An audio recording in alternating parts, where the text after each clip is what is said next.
योगियों के मरने के बाद क्या होता है? धर्म ग्रंथों में कहा गया है कि इस पृथ्वी पर जो इंसान आया है उसे एक ना एक दिन जाना ही होगा। प्रत्येक मनुष्य के मन में ये प्रश्न उठता है कि जब किसी की मृत्यु होती है तो उसके साथ क्या होता है। दुनिया का सबसे मुश्किल सवाल है कि मौत के बाद क्या होता है। मृत्यु के बाद इंसान कहाँ जाते हैं और साधु, संत, महात्मा इत्यादि का क्या होता है। आखिर योगियों के मरने के बाद इनके साथ क्या होता है और कहां जाते हैं ये लोग। अधिकतर धर्म से जुड़े हुए धार्मिक व्यक्तियों का मानना है कि आत्मा कभी नष्ट नहीं होती है। आत्मा केवल एक शरीर को छोड़ती है और शरीर मृत हो जाता है। हिंदू धार्मिक ग्रंथ गरुड़ पुराण में जीवन और मृत्यु का रहस्य छिपा हुआ है। गरुड़ पुराण में स्वर्ग, नरक, पाप, पुण्य, नीति, नियम और धर्म से जुड़ी कई बातों का वर्णन विस्तार से किया गया है। इसमें किसी भी व्यक्ति के मृत्यु के पहले और उसके बाद की स्थिति के बारे में विस्तार से बताया गया है। हिंदू धर्म में किसी व्यक्ति की मृत्यु के बाद उसकी आत्मा की शांति के लिए अंतिम संस्कार करते समय शरीर को जला दिया जाता है। लेकिन जब किसी बच्चे, साधु, संत, महात्मा या योगियों की बात आती है तो उनके शवों को जलाया नहीं जाता है। कहा जाता है कि बच्चे फरिश्ते के समान होते हैं। उसका मन गंगा जल की तरह शुद्ध होता है। इसमें कोई सांसारिक धोखा नहीं है। संत की भांति बच्चे पवित्र अवस्था में होते हैं। इसीलिए बच्चे के शव को केले के पेड़ से बांधकर नदी में बहा दिया जाता है।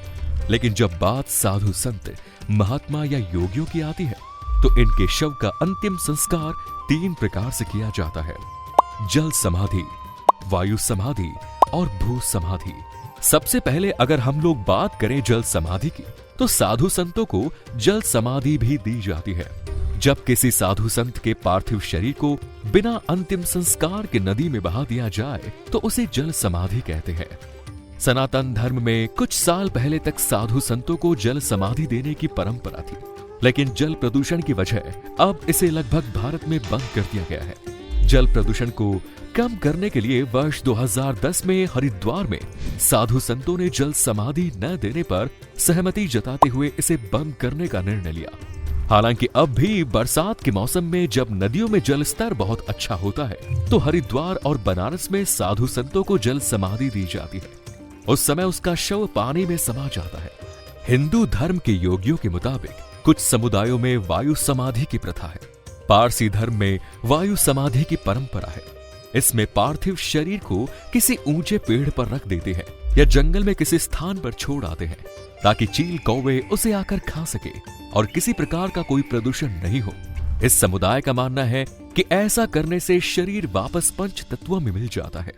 सनातन धर्म में ऐसी मान्यता है कि मनुष्य का शरीर पंच तत्व से मिलकर बना है।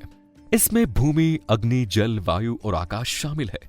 मृत्यु के बाद शरीर वापस पंच तत्व में आ जाता है। साधु संतों और योगियों की परंपरा में मृत्यु के बाद कई सालों से समाधि की परंपरा चली आ रही है। समाधि एक बहुत ही पवित्र और आध्यात्मिक शब्द है। ये शब्द उस व्यक्ति से संबंधित होता है जिसने अपने जीवन में मोक्ष, कैवल्य, निर्वाण प्राप्त किया है। भगवान शिव के बारे में कहा जाता है कि वो हमेशा समाधि में लीन रहते हैं। इसीलिए ये शब्द किसी व्यक्ति की मृत्यु से संबंधित नहीं है। एक स्वामी बताते हैं कि शिव महापुराण में कैलाश संहिता है। इस कैलाश संहिता में एक व्यक्ति के संन्यास लेने से लेकर ब्रह्मलीन होने तक की सारी विधि विधान का वर्णन किया गया है। किसी को भू समाधि देते समय इसका ध्यान रखा जाता है। सनातन धर्म में साधुओं को भू समाधि दी जाती है। हिंदू धर्म में साधु संतों और योगियों को पवित्र आत्मा माना जाता है।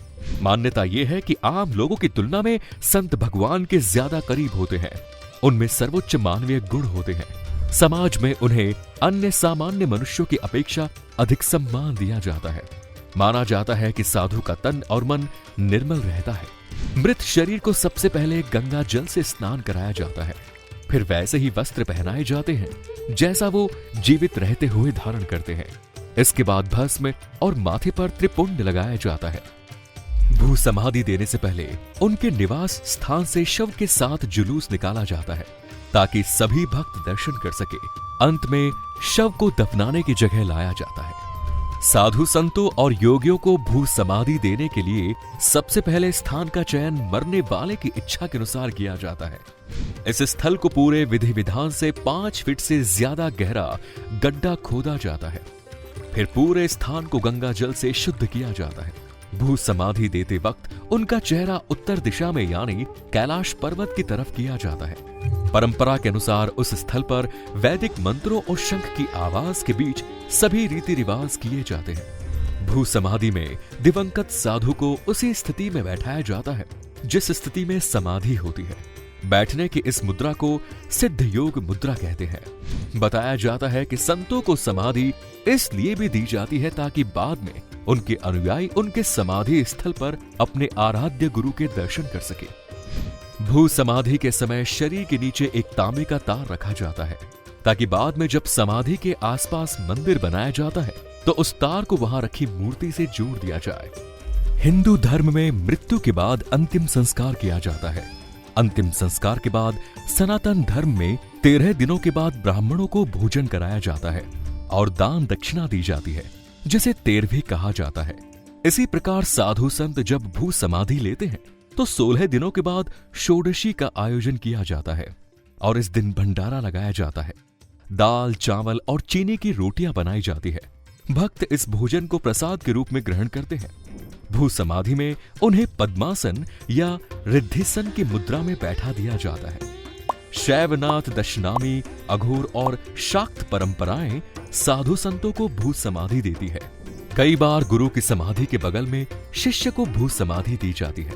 पौराणिक कथाओं के अनुसार सनातन धर्म में भू समाधि की परंपरा का इतिहास लगभग 1200 साल से भी ज्यादा पुराना है। आदि जगत गुरु शंकराचार्य के समय से भी पहले से ही भू समाधि की परंपरा चल रही है। मौजूद साक्ष्य के अनुसार आदि गुरु शंकराचार्य को भी केदारनाथ धाम में भू समाधि दी गई। महंत अवैधनाथ को भी गोरखनाथ मंदिर परिसर में भू समाधि देने का प्रमाण है।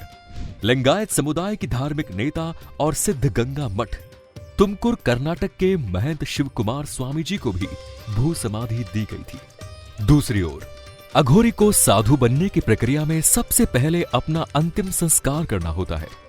इस कारण अघोरी साधु जीवित रहते हुए ही अपना अंतिम संस्कार स्वयं कर लेते हैं। अघोरी बनने के लिए अपने परिवार से दूर रहकर पूर्ण ब्रह्मचर्य का पालन करना होता है और इस समय वो अपने परिवार को भी छोड़ने का प्रण लेते हैं। यदि आपको पहले से किसी भी बात की जानकारी थी तो कमेंट्स में जरूर बताएं। आज की वीडियो में इतना ही। उम्मीद करते हैं वीडियो के जरिए आपको कई सवालों के जवाब मिल गए होंगे। वीडियो पसंद आई तो लाइक कीजिए, शेयर कीजिए और चैनल को सब्सक्राइब कीजिए। और अब आप हमारे वीडियोस को फेसबुक पर भी देख सकते हैं, जिसके लिए आपको फॉलो करना होगा फेसबुक पेज को। धन्यवाद।